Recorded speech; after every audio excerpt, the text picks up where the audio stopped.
The best ball strikers in the world transfer their power from the ground. That's how to make perfect ball first contact, but how can you do that without knowing what it feels like?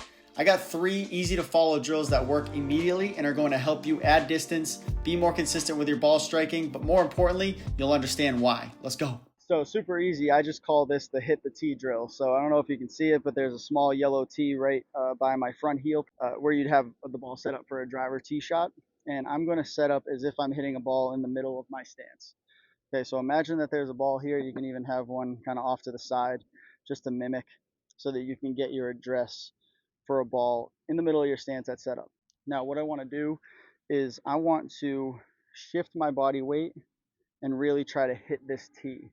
So the key and the reason why I would do that is because the only way to hit this tee is to get my weight forward so that my new center of gravity is in front of this original center of gravity. I have to go from middle to the front foot where you can see my weight actually transfers forward, and then I would try to hit the shot.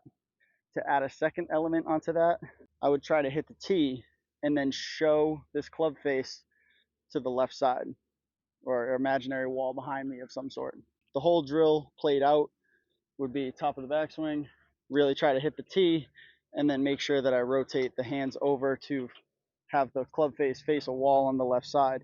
If you're unable to hit the tee, more than likely you're just grounding out too early and the weight's not transferring. You are going to hit the tee if your weight transfers properly through your front foot, and then from there it'll just be about rotation. You will make better contact, you will have better compression with your irons, and you will never hear you picked your head up again. So looks like this. Okay, over exaggerated, of course. You know, this is just a drill that is meant to help you get your weight forward. So if you ever feel like you are leaning back on your back foot after contact, or you're trying to pick your foot up to check and you just have to put a little extra weight on the front to do it, more than likely that's the reason, that's the cause. That's why people are saying that you picked your head up, and that's not actually happening. Of course, your head's not actually coming up, your whole body is. We got to stay low and finish that rotation. So T drill by the front foot, address in the middle, imagine the ball's right there, but I'm really trying to hit the tee and then turn my hands over to the left if you're a righty. As you can see, clearly I finished on my front foot, no weight on the back foot, fully exposed to my target, kept my chest down the whole time to make sure I make contact with that tee.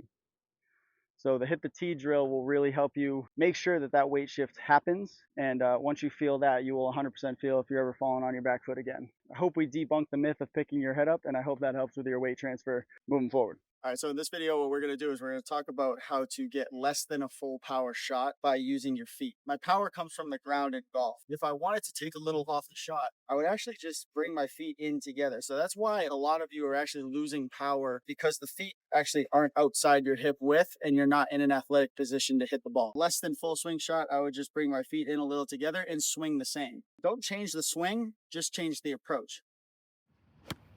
The next thing I would want to focus on when I bring my feet into less than hip width is really making sure that my chest gets through the shot before my hands do. Buttons of the shirt get through the shot before my hands. So rotation still happens, connection with the ground still happens. I just don't have as much support from the ground as a full swing shot.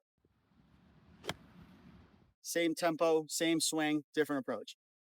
So one of the best feels that I can help you guys understand is when you get to the top of the backswing, if I were to hold the club, what most people typically do is they'll pull that club.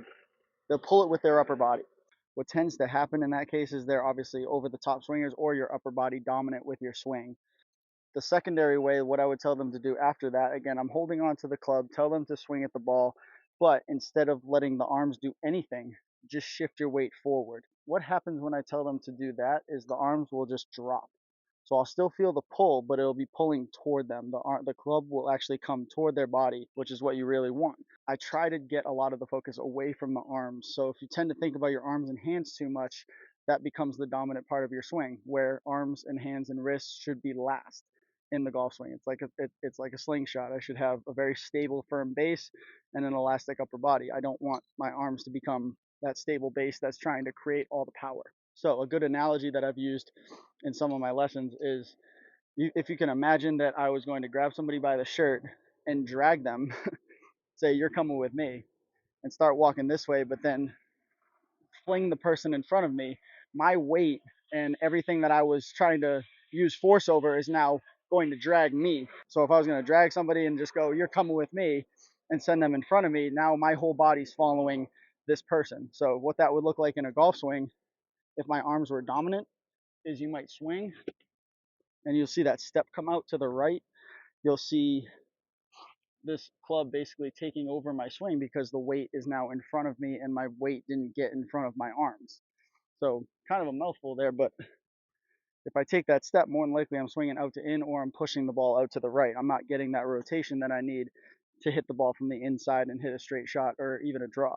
Now, from the other end, if I was to drag somebody again, say you're coming with me, and just continue like this and keeping them behind me, then I control everything. My body controls all the movement. Everything that happens behind me is as a result of all the movement that I make. In the golf swing, that would look like this. So my body moves first, and then everything happens behind as a whip motion. Everything rotates and finishes toward the target. Some people would say that that creates a slide. It starts to, but when you put on the brakes and have the correct stopping motion, you're allowed a little bit of room on the left side to stop your slide, as long as you don't continue that hip motion kind of toward the target. As long as you rotate and turn, put on the brakes efficiently, it's not a slide. Realistically, any swing faults like over the top, early extension, swaying, or sliding, it only becomes a fault if it inhibits your performance. So you have Jordan Spieth with a chicken wing, you have Scotty Scheffler has a slide. But if it works, it works. You're not going to tell Scotty to stop doing what he's doing because he has one little swing fault. So use that information to help bring the arms closer to the body through your weight and get the ball into the slot. You'll 100% make better contact, and you'll definitely gain some yards while you're doing that.